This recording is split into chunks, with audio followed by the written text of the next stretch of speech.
This is a beginner's guide to using the Bell and Howell 8mm film projector, model 255. Models 370 and 363 are in the same manual, and so should be similar. However, this is specifically for the 255. Realize that there's a difference between 8mm film and Super 8. This only works with 8mm film. It does not work with Super 8. To open it, you're going to press down the button, be able to pull it off the cover. You should hopefully have a reel with the cord wrapped around it. Simply unwind it.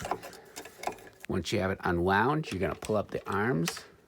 They'll click into place. You'll take the reel that is provided and put it on the left-hand side. It does have to be put on correctly. This does not have little sprocket holes in it.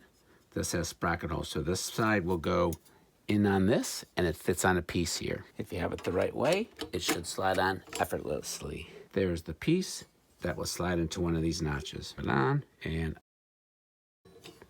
it will be flush there. You're going to load your film that you're playing on this side. It similarly has a notch that should fit into the reel.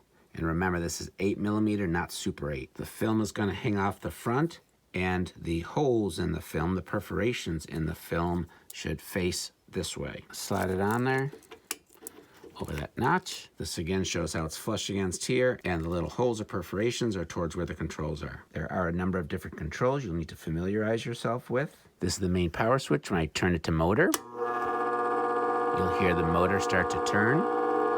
If I turn it to lamp, the lamp will come on. You can barely see it there. Besides turning the motor on, you'll also have to use this lever, either pushing it up to go forward or down to go reverse. This will have the film stay still so that you can see one frame at a time. With the motor turned on, I can press forward and it will turn that way. You'll see these things should be turning as well. If I go down, this one will turn because it's in reverse. It's rewinding. There's an addendum to the instructions that say that this frame knob has to be turned a certain way. It tells you to turn it all the way till it stops in one direction. So I can't turn it any further that way.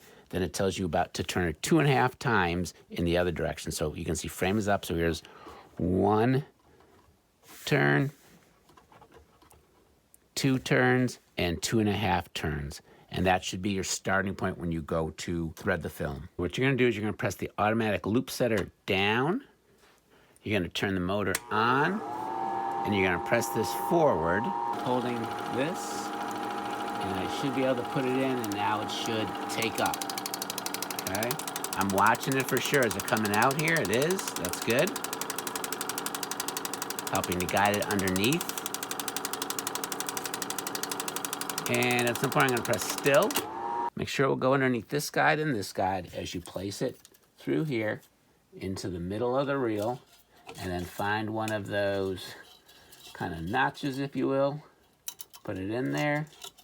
Hold it as you turn it a little bit. You won't be able to turn it too much.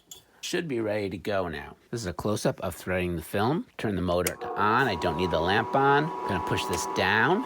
Motor here. Hold this. Insert it in this slot, and it should pick up, and I should be able to let it go. I'm watching. Here it comes. Got the end of the film through here, and it's going to go into this slot, and I'm going to turn it a couple times. Make sure it's underneath the guide wheels on the bottom. Should be ready to go. Forward, lamp on. A little bit of a close-up, so the film came out of the front reel, goes into this slot. You can kind of see it right there. It's going to go behind here. You can pull this if you needed to, if the film got stuck. You can see the film right there. The film continues up and over, out, underneath this guide, up to here. Press it to forward and turn it to lamp. So again, I'm going to have it in forward and turn the lamp on. You barely can see it here, but that is the picture. The reason the picture's so tiny is you're supposed to be about 10 feet or more from the screen. I'm about a foot or so. You can pretty much focus in 2 ways. One is by turning this. This will also change the size of the picture being projected.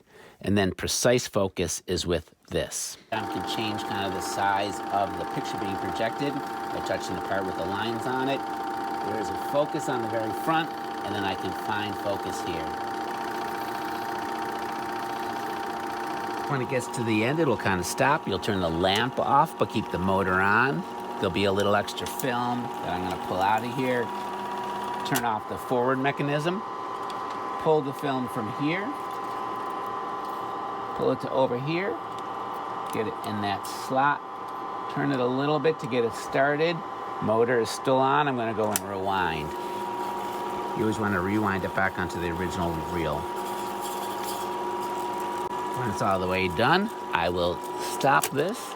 And as long as this isn't too hot, if it feels like real hot air coming out of here, I'll let it cool down for a minute. But as soon as it's not, turn it off. You can rewind in the middle of a film by pushing this down.